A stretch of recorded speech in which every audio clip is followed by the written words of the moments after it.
Hi friends, welcome to Vasantham Saravanan channel. இன்றைக்கி நம்ம சேனலில் வெஜ் மஞ்சூரியன் எப்படி செய்கிறதுன்னு பார்க்க போகிறோம். வெஜ் மஞ்சூரியன் பர்ஃபெக்டாக செய்கிறதுக்கான 5 டிப்ஸ் வீடியோவில் சொல்லியிருக்கேன். ஸோ வீடியோவை ஸ்கிப் பண்ணாமல் எண்டு வரைக்கும் பாருங்கள். வீடியோக்குள்ளே போகிறதுக்கு முன்னாடி நம்ம வசந்தம் சரவணன் சேனலை சப்ஸ்கிரைப் பண்ணாதவங்க சப்ஸ்கிரைப் பண்ணிக்கோங்க. கூடவே இருக்க பெல் ஐக்கானையும் கிளிக் பண்ணிக்கோங்க. வாங்க இப்போது வெஜ் மஞ்சூரியன் எப்படி செய்கிறதுன்னு பார்க்கலாம். வெஜ் மஞ்சூரியன் செய்கிறதுக்கு நான் இன்றைக்கி 1/2 கப் கேப்சிகம் எடுத்திருக்கேன், 1 கப் கேபேஜ் எடுத்திருக்கேன், முட்டைக்கோஸ் எடுத்திருக்கேன், 1 கப் கேரட் எடுத்திருக்கேன். இப்போ நம்ம எல்லா வெஜிடபிள்ஸும் ஒரு மிக்சிங் பவுலுக்கு மாற்றிக்கலாம். ஃபஸ்ட் கேரட்டை சேர்த்துக்கிறேன், அடுத்ததாக கேப்சிகம்மை இது கூட சேர்த்துக்கிறேன், அடுத்ததாக நம்ம கட் பண்ணி வச்சுருக்கிற முட்டைக்கோஸையும் நம்ம இது கூட சேர்த்துக்கலாம். எல்லா வெஜிடபிள்ஸும் சேர்த்து நல்லா மிக்ஸ் பண்ணி விட்டுக்கலாம். இந்த வெஜிடபிள்ஸ் தான் எடுத்துக்கணும்னு எந்த அவசியமும் கிடையாது. நீங்கள் உங்களுக்கு பிடிச்ச வேறு என்ன வெஜிடபிள்ஸ் வேணாலும் இது கூட ஆட் பண்ணிக்கலாம். காலிஃப்ளவர் ஆட் பண்ணிக்கலாம், பீன்ஸ் ஆட் பண்ணிக்கலாம், இது கூட நீங்கள் ஆனியன் கூட ஆட் பண்ணிக்கலாம். அப்படி இல்லைன்னா ஜஸ்ட் நீங்கள் முட்டைக்கோஸும் கேப்சிகமும் வச்சு கூட செய்யலாம். இல்லை வெறுமனே முட்டைக்கோஸ் கூட வச்சு நம்ம மஞ்சூரியன் பால்ஸ் செஞ்சுக்கலாம். ஸோ இந்த காய்கறிகள் தான் அப்படின்னு சொல்லிட்டு எந்த ஒரு அளவுக்கோலும் இதுக்கு கிடையாது. ஸோ நம்ம இப்போ எல்லா காய்கறிகளும் சேர்த்தாச்சு. இது எல்லாத்தையும் நம்ம நல்லா மிக்ஸ் பண்ணி விட்டுக்கலாம். நீங்கள் எந்த காய்கறி எடுத்துக்கிட்டாலும் எல்லாத்தையும் ரொம்ப நல்லா பொடியாக கட் பண்ணி வச்சுக்கோங்க. அப்போ தான் நம்மளால் மஞ்சூரியன் பால்ஸ் நல்லா பிடிக்க முடியும். அதுக்காக நம்ம எல்லா காய்கறிகளையும் ரொம்ப பொடியாக கட் பண்ணி வச்சுக்கணும். எல்லா காய்கறிகளும் சேர்த்தாச்சு. இன்றைக்கி நான் பைண்டிங்காக கோதுமை மாவு தான் வெஜ் மஞ்சூரியன் செய்கிறதுக்கு எடுத்திருக்கேன். உங்களுக்கு மைதா மாவு வேணாலும் நீங்கள் எடுத்துக்கலாம், இல்லை கார்ன்ஃப்ளவர் மாவு வேணும்னாலும் எடுத்துக்கலாம். 1/2 கப் கோதுமை மாவு எடுத்துக்கிறேன். இதை நம்ம வெஜிடபிள்ஸ் கூட நல்லா மிக்ஸ் பண்ணி விட்டுக்கலாம்.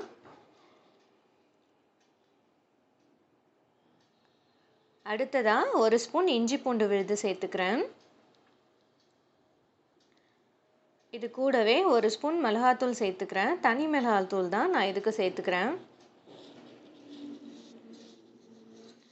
அடுத்து கொஞ்சம் போல் சால்ட் சேர்த்துக்கிறேன். இப்போ நம்ம இது எல்லாத்தையும் நல்லா மிக்ஸ் பண்ணி விட்டுக்கலாம். நம்ம இதை மிக்ஸ் பண்ணுறதுக்கு தண்ணிலாம் சேர்த்து மிக்ஸ் பண்ணக்கூடாது. ஏன்னா இதில் இருக்க காய்கறிகளில் இருக்க தண்ணியே இதுக்கு போதுமானதாக இருக்கும். நம்ம தண்ணி சேர்த்து பிசைஞ்சோம்னா அந்த டைமுக்கு உருண்டை பிடிக்கிறதுக்கு நல்லா வரும். ஆனால் நம்ம மஞ்சூரியன் பால்ஸ்லாம் பொரிச்சு எடுக்கிறதுக்குள்ளவே இந்த காய்கறிகளில் இருக்க தண்ணியெல்லாம் வெளியே வந்துட்டு அந்த உருண்டையெல்லாம் உடஞ்சி போயிடும். ஸோ அதனால் நம்ம தண்ணி சேர்த்து பிசையக்கூடாது. முடிஞ்ச அளவுக்கு கைகளாலே நல்ல காய்கறிகளை அழுத்தம் கொடுத்து பிசைஞ்சோம்னா காய்கறிகளில் இருக்க தண்ணியே உருண்டை பிடிக்கிறதுக்கு போதுமானதாக இருக்கும். கைகளில் ஒட்டுற மாதிரி இருந்தாலோ இல்லை உருண்டை பிடிக்கிறதுக்கு சரியாக வரல அப்படின்னா அந்த டைமில் மட்டும் நம்ம ஒரு பவுலில் தண்ணி எடுத்துகிட்டு கையை அதில் கொஞ்சம் போல் நனைச்சிக்கிட்டு உருண்டை பிடிச்சோம்னா உருண்டை பிடிக்க ஈஸியாக வரும். அடிக்கடி நம்ம பவுலில் இப்படி தண்ணியில் கையை நனைக்கணும்னு அவசியம் கிடையாது. ஒரு டைம் நீங்கள் கையை நனைச்சிட்டிங்கனாலே ஒரு 5லேருந்து 6 உருண்டை வரைக்கும் பிடிச்சிக்கலாம். இந்த மாதிரி அப்பப்போ தண்ணியில் கையை டிப் பண்ணி எடுத்து நம்ம உருண்டை எல்லாத்தையும் பிடிச்சிக்கலாம். பாருங்கள், மஞ்சூரியன் பால்ஸ் ரெடி ஆகிடுச்சு. கொஞ்சம் கூட தண்ணி சேர்க்காம காய்கறிகளில் இருக்க தண்ணியை வச்சே நம்ம மஞ்சூரியன் பால்ஸ் ரெடி பண்ணி வச்சுருக்கிறோம். அடுத்ததாக நான் ஸ்டவ் ஆன் பண்ணிவிட்டு ஒரு பேனில் எண்ணெயை சூடாக்கி வச்சுருக்கேன் மஞ்சூரியன் பால்ஸ் பொரிக்கிறதுக்காக. எண்ணெய் சூடான பிறகு நம்ம ஒவ்வொரு மஞ்சூரியன் பால்ஸாக எண்ணெயில் சேர்த்துக்கலாம். ஸ்டவ்வை மீடியம் ஃப்ளேம்லேயே மெயின்டைன் பண்ணுங்கள். ரொம்ப ஹை ஃப்ளேம்லேயும் இருக்கக்கூடாது, ரொம்ப லோ ஃப்ளேம்லேயும் இருக்கக்கூடாது. ரொம்ப ஹை ஃப்ளேமில் இருந்ததுன்னா மஞ்சூரியன் பால்ஸ் மேலே மட்டும் நல்லா கிறிஸ்பியாகி வெந்திருக்கும். உள்ளே பார்க்கும்போது நல்ல மாவு சாப்பிட்ற மாதிரியே இருக்கும், வேகாமல் இருக்கும். அதனால ஹை ஃப்ளேமில் வைக்கக்கூடாது. லோ ஃப்ளேமில் வச்சு குக் பண்ணோம்னா மஞ்சூரியன் பால்ஸ் ஃபுல்லாக எண்ணெய் இழுத்து எண்ணெய் குடிச்சு சொதன்னு இருக்கும், நல்லா இருக்காது. அதனால் மீடியம் ஃப்ளேம்லேயே வச்சு மஞ்சூரியன் பால்ஸ் எல்லாத்தையும் நம்ம பொரிச்சு எடுத்துக்கலாம். மஞ்சூரியன் பால்ஸ் பொரிக்கும்போது இந்த மாதிரி எல்லா சைடும் திருப்பி விடுங்க, மெதுவாக திருப்பி விடுங்க. கரண்டியை வச்சு கிண்டிகிட்டே இருந்தாலும் மஞ்சூரியன் பால்ஸ் எல்லாம் உடஞ்சி போயிடும்.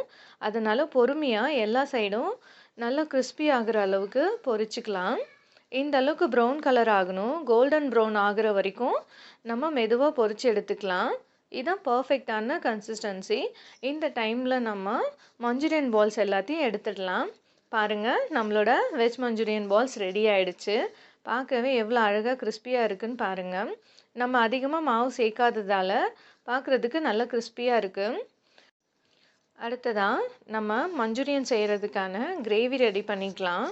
அதுக்கு நான் இன்றைக்கி ஒரு இன்ஸ்டன்ட் மிக்ஸ் தான் ரெடி பண்ணியிருக்கேன். வெஜ் மஞ்சூரியன் மிக்ஸ் மசாலா தான் எடுத்திருக்கேன்.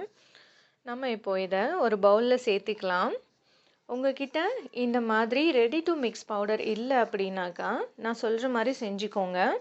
3 ஸ்பூன் கார்ன்ஃப்ளவர் மாவு எடுத்துக்கோங்க. அதை ஒரு அரை டம்ளர் தண்ணியில் நல்லா கட்டிகள் இல்லாமல் கரைச்சி விட்டுக்கோங்க.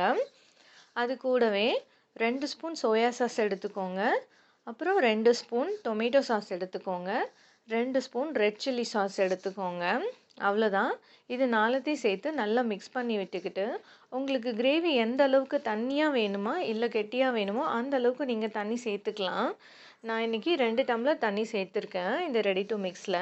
ஸோ நீங்கள் உங்களுக்கு எந்த அளவுக்கு தண்ணியாக வேணுமோ அந்த அளவுக்கு நீங்கள் சேர்த்துக்கோங்க. நல்லா சேர்த்துக்கிட்டு ஒரு விஸ்க் வச்சு இந்த மாதிரி நல்லா மிக்ஸ் பண்ணி விட்டுக்கலாம். அடுத்து வர ப்ராசஸ்லாம் சேமான ப்ராசஸ் தான். நம்மளோட வெஜ் மஞ்சூரியன் மிக்ஸ் ரெடி ஆகிடுச்சு. அடுத்ததாக நான் ஸ்டவ் ஆன் பண்ணிவிட்டு ஒரு பேனை சூடாக்கி வச்சுருக்கேன். அதில் நம்ம இப்போது 2 ஸ்பூன் எண்ணெய் சேர்த்துக்கலாம். எண்ணெய் சூடாகட்டும். எண்ணெய் சூடானதும் நம்ம கட் பண்ணி வச்சுருக்கிற ஆனியனை இதில் சேர்த்துக்கலாம். நான் இன்றைக்கி ஒரு மீடியம் சைஸ் ஆனியன் தான் எடுத்திருக்கேன் இந்த கிரேவி ரெடி பண்ணுறதுக்கு. இந்த ஆனியனை இதோடு சேர்த்துக்கலாம். அடுத்ததாக இது கூடவே கொஞ்சம் போல் கேப்சிகம் சேர்த்துக்கிறேன். நல்லா ஃபைனாக கட் பண்ணி வச்சுருக்கிறேன் கேப்சிகம் சேர்த்துக்கிறேன். இப்போ இது ரெண்டுத்தையும் நல்லா ஃப்ரை பண்ணிக்கலாம்.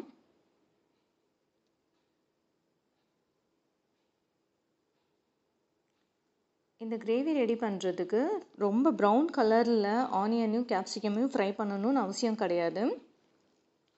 ஜஸ்ட் நீங்கள் ஒரு 1 மினிட் ஃப்ரை பண்ணி விட்டுக்கிட்டாலே போதும். அடுத்ததாக நான் இது கூடவே 2 க்ரீன் சில்லி சேர்த்துக்கிறேன். உங்களுக்கு எந்த அளவுக்கு காரம் தேவைப்படுமோ அந்த அளவுக்கு நீங்கள் க்ரீன் சில்லியை சேர்த்துக்கோங்க. நான் இன்றைக்கி இந்த கிரேவிக்கு 2 க்ரீன் சில்லி எடுத்துக்கிறேன். அடுத்ததாக இது கூடவே 1 ஸ்பூன் ஜிஞ்சர் கார்லிக் பேஸ்ட் எடுத்துக்கிறேன். இஞ்சி பூண்டு விழுது அதையும் இது கூடவே சேர்த்துட்டு ஃப்ரை பண்ணிக்கலாம். இஞ்சி பூண்டோட பச்சை வாசம் போகிற வரைக்கும் நல்லா இதை வதக்கி விட்டுக்கலாம். அவ்வளோதான், ஒரு 2 நிமிஷம் வதக்குனாலே போதும். அவ்வளோதான், இஞ்சி பூண்டோட பச்சை வாசம் போயிடுச்சு. நம்ம இப்போது ரெடி பண்ணி வச்சுருக்க மிக்ஸை இது கூட சேர்த்துக்கலாம். நல்லா கலந்து விட்டு சேர்த்துக்கோங்க. ஸ்டவ்வை மீடியம் ஃப்ளேம்லேயே வச்சுக்கோங்க. இப்போ இது கூடவே நான் ஒரு அரை ஸ்பூன் பெப்பர் தூள் எடுத்திருக்கேன், மிளகுத்தூள். அந்த மிளகுத்தூளை இது கூட சேர்த்துக்கலாம்.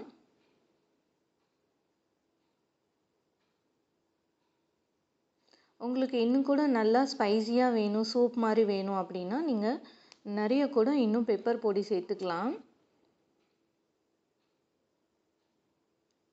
அவ்வளோதான், பாருங்கள் கிரேவி கொதிக்க ஆரம்பிச்சிடுச்சு.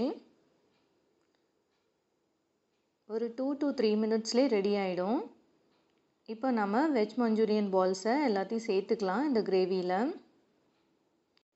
மஞ்சூரியன் பால்ஸ் சேர்த்த பிறகு ஸ்டவ்வை ஸ்லோ ஃப்ளேமில் வச்சுக்கோங்க. ஒரு கரண்டியை வச்சு மஞ்சூரியன் பால்ஸில் கிரேவியில் எல்லா இடமும் படுற மாதிரி நல்லா திருப்பி விட்டுக்கோங்க. ரொம்ப போட்டு கிண்டக்கூடாது. அப்படி கிண்டணும்னா மஞ்சூரியன் பால்ஸ் எல்லாமே உடஞ்சி போயிடும். அதனால் மெதுவாக எல்லா சைடும் படுற மாதிரி மஞ்சூரியன் பால்ஸை கிரேவியோடு சேர்த்து மிக்ஸ் பண்ணி விட்டுக்கோங்க. அவ்வளோதான், ஒரு 1 to 2 மினிட்ஸில் ரெடி ஆகிடுச்சு. அவ்வளோதான், நம்மளோட வெஜ் மஞ்சூரியன் ரெடி ஆகிடுச்சு. இப்போ நம்ம இதை சர்வ் பண்ணிக்கலாம். உங்கள்கிட்ட ஸ்ப்ரிங் ஆனியன் இருந்ததுன்னா அதையும் குட்டி குட்டியாக கட் பண்ணி மஞ்சூரியன் மேலே அழகாக தூவி விட்டுக்கலாம். நான் இன்றைக்கி கொத்தமல்லி தான் சேர்த்துருக்கேன். பாருங்கள் எவ்வளோ அழகாக க்ரீமியாக சூப்பராக வந்திருக்கு நம்மளோட வெஜ் மஞ்சூரியன். பார்க்குறதுக்கே ரொம்ப டெலிஷியஸாக சூப்பராக இருக்குது. ஒரு உருண்டை கூட உடையாமல் வந்திருக்கு. நான் சொன்ன மெத்தடில் நீங்கள் செஞ்சு பாருங்கள். கண்டிப்பாக வெஜ் மஞ்சூரியன் டேஸ்ட் வேறு லெவலில் இருக்கும். ரொம்ப சாஃப்டான வெஜ் மஞ்சூரியன். இந்த வெஜ் மஞ்சூரியனை நீங்கள் சப்பாத்தி கூட சாப்பிடலாம், வெஜ் புலாவ் கூடவும் சேர்த்து சாப்பிடலாம். இல்லைன்னா கிரேவியை இன்னும் கொஞ்சம் திக்காக ஆக்கிட்டு நீங்கள் ட்ரை மஞ்சூரியனாக கூட செஞ்சு வெறுமனே ஈவினிங் ஸ்நாக்ஸாக கூட சாப்பிடலாம். எப்படி சாப்பிட்டாலும் இந்த வெஜ் மஞ்சூரியன் ரொம்ப டேஸ்ட்டாக இருக்கும். காய்கறிகள் சாப்பிடாத குழந்தைங்களுக்கு இந்த மாதிரி வெஜிடபிள்ஸ் வச்சு டிஃப்ரெண்ட்டாக ஏதாவது செஞ்சு தரும்போது ரொம்ப விரும்பி சாப்பிடுவாங்க. நான் சொன்ன மெத்தட்லேயே அதிகமாக மாவும் சேர்க்காம தண்ணியும் சேர்க்காம இந்த வெஜ் மஞ்சூரியனை செஞ்சு பாருங்கள். ரொம்ப சாஃப்டான வெஜ் மஞ்சூரியன் கிடைக்கும் உங்களுக்கு. கண்டிப்பாக இந்த ரெசிபி உங்களுக்கு பிடிச்சிருக்கும். நீங்களும் உங்கள் வீட்டில் இந்த ரெசிபியை செஞ்சு பார்த்து டேஸ்ட் எப்படி இருந்ததுன்னு கமெண்ட் பண்ணுங்கள். உங்களோட ஃப்ரெண்ட்ஸ்க்கும் இந்த வீடியோவை ஷேர் பண்ணுங்கள். தேங்க்ஸ் ஃபார் வாட்சிங்.